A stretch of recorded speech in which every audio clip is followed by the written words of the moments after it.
Hola, ¿cómo están? Nos alegra que se hayan interesado en conocer más sobre el derecho a acceso a información pública.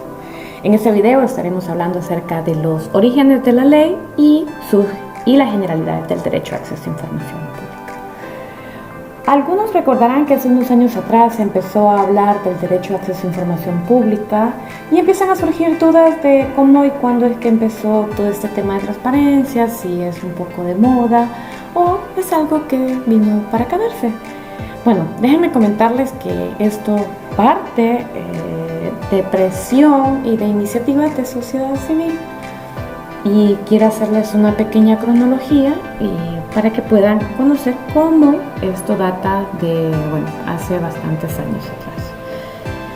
En 2004, y quizás empezando más por esa fecha, hubo acciones relevantes que hay que tener en cuenta, como que la Asociación de Periodistas realizó una campaña exigiendo la creación de una ley de acceso a información pública en el país. Luego, junto con FESPAL, APES y FESPAL, apoyan la edición del libro del derecho a acceso a información pública en El Salvador. En 2006, a iniciativa del exalcalde de San Salvador, Héctor Silva, se elaboran reformas sobre transparencia y rendición de cuentas al Código Municipal.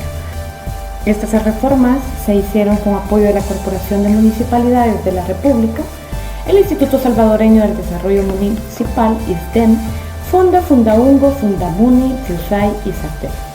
En 2008, la Fundación Salvadoreña para el Desarrollo Económico y Social, FUSADES, junto al Instituto Iberoamericano de Derecho Constitucional, crearon un anteproyecto de ley, un muy buen anteproyecto de ley que fue presentado posteriormente a la Asamblea Legislativa.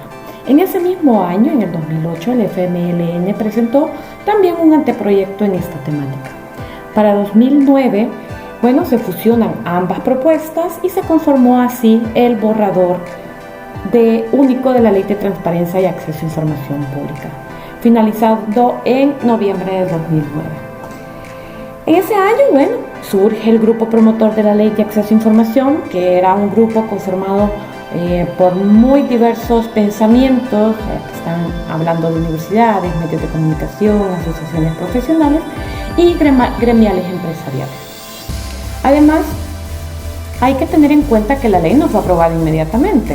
Eso llevó una serie de discusiones, pasó todo el resto de 2009, llegó hasta finales de 2010, donde en diciembre del 2010 se emitió el dictamen favorable para someter el proyecto a consideración del Pleno y se aprobó.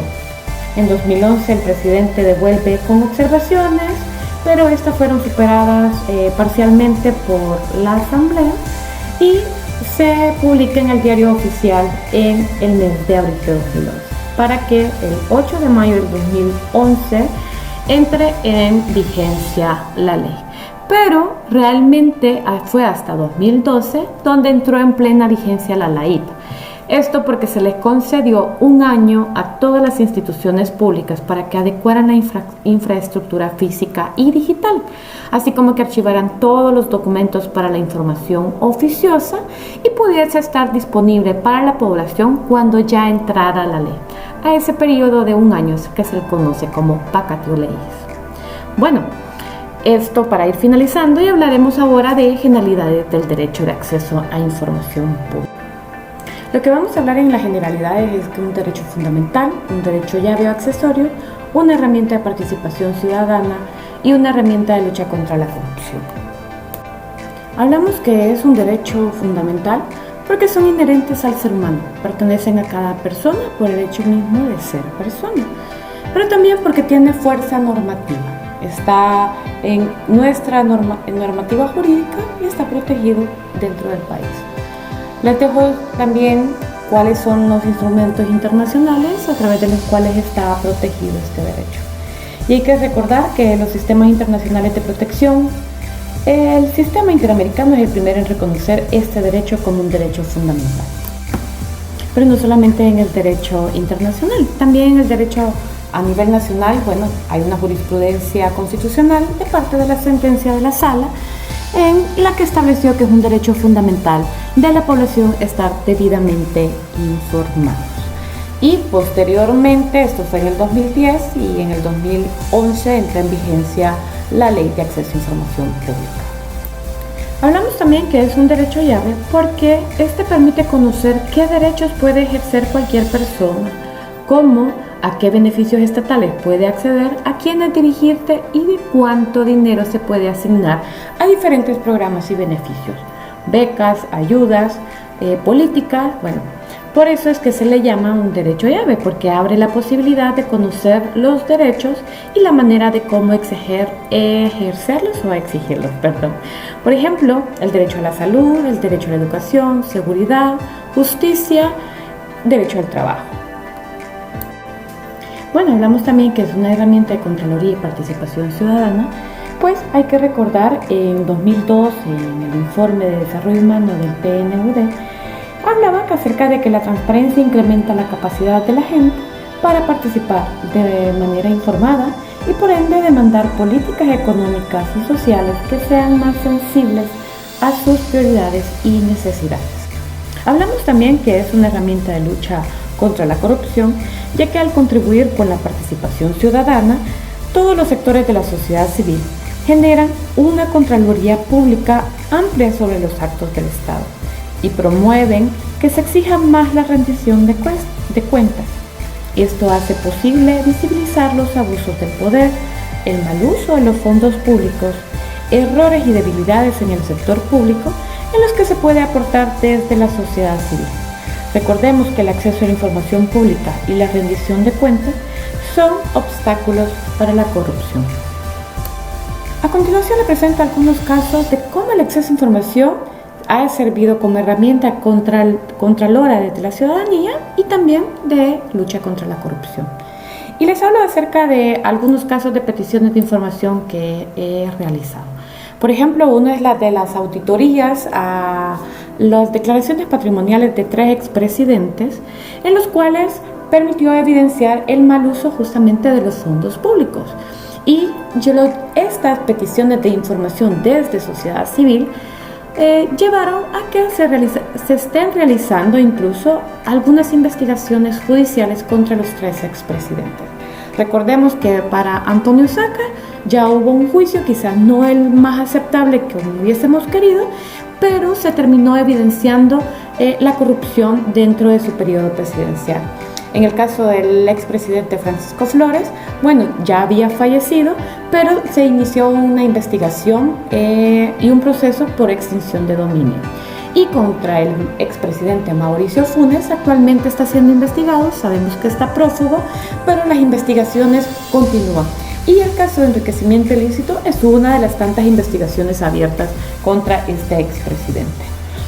También hay otros casos que quiero presentarles que sirven también para otro tipo de temas. Por ejemplo, el tema de pensiones. Bueno, en el tema de pensiones también ciudadanos querían saber cómo estaba el diagnóstico de pensiones y bueno, lo solicitaron a través de peticiones de información. El Estado fue obligado a entregarlo y han hecho diferentes estudios a través de ese acceso a información pública. Otra solicitud de información también que ha develado y ha generado mucha controversia en este país son las solicitudes sobre viajes del expresidente Mauricio Funes y de su esposa, que también se suma a la lista de investigaciones judiciales penales que tiene el expresidente Mauricio Funes por el mal uso de fondos públicos que realizó durante esta serie de viajes que hizo durante su periodo presidencial.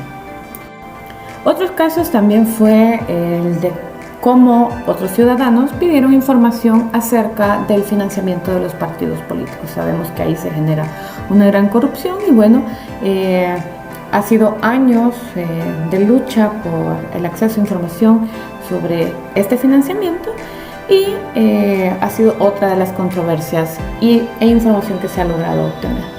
Pero actualmente también estamos ahora conociendo otros casos que se están dando a través de conocer cada vez más la gestión de varios funcionarios y estamos hablando acerca de las noticias de cómo durante la pandemia se están aprovechando de las compras públicas y los fondos públicos por parte de algunos funcionarios.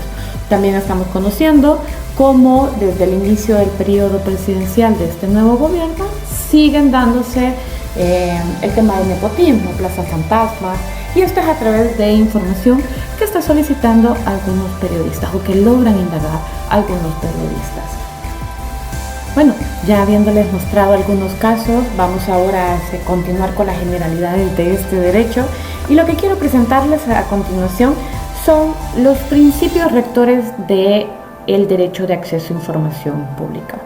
Son 8 y los vamos a ver brevemente y están establecidos en la misma ley. El principio de máxima publicidad establece que toda la información en poder de las instituciones es pública y su difusión irrestricta. Recordemos que anteriormente toda nuestra legislación estaba basada en principios de secretismo y la información era reservada, pues ahora la regla general es máxima publicidad. El principio de disponibilidad lo que obliga es a que todas las instituciones deben tener la información pública al alcance de los particulares para lograr su efectivo acceso.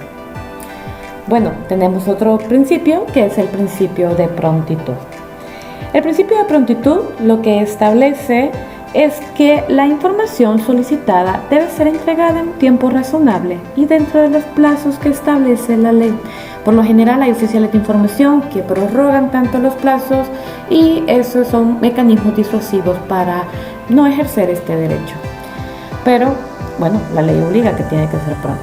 En el principio de integridad, lo que ratifica es que la información solicitada debe entregarse completa, sin ocultamientos, sin matices, sino que debe ser entregada de la forma en cómo ha sido generada, procesada y guardada. En el principio de igualdad, lo que la ley nos dice es que todos los solicitantes deben ser tratados en las mismas condiciones, sin preferencias. Ello implica también que se debe prestar asistencia a las personas que tengan dificultades para acceder a la información solicitada. Con el principio de sencillez, lo que la ley establece es que el procedimiento sea lo más simple para la ciudadanía y que le permita acceder a la información evitándole complicaciones. Un principio un poco, como los demás, que cuesta que las instituciones lo cumplan. El principio de gratuidad lo que trata es que el acceso a información pública en sí mismo es gratuito, no se tiene que cobrar por trámite. Lo único para lo que se puede cobrar es para aquellos tipos de documentos donde estamos pidiendo la información, pero en medios que puede generar costos adicionales para las instituciones. En el de rendición de cuentas, lo que habla es que cada funcionario del Estado durante el cumplimiento de su mandato o aquellos que administren bienes públicos están obligados a dar explicación ante la ciudadanía sobre su gestión. La manera en que deben realizarlo, el mismo instituto ya ha establecido lineamientos de cómo hacer rendiciones de cuentas. Un gusto, hasta aquí este primer video sobre orígenes y generalidades del derecho y la ley de acceso a información pública. No se pierdan nuestro siguiente video.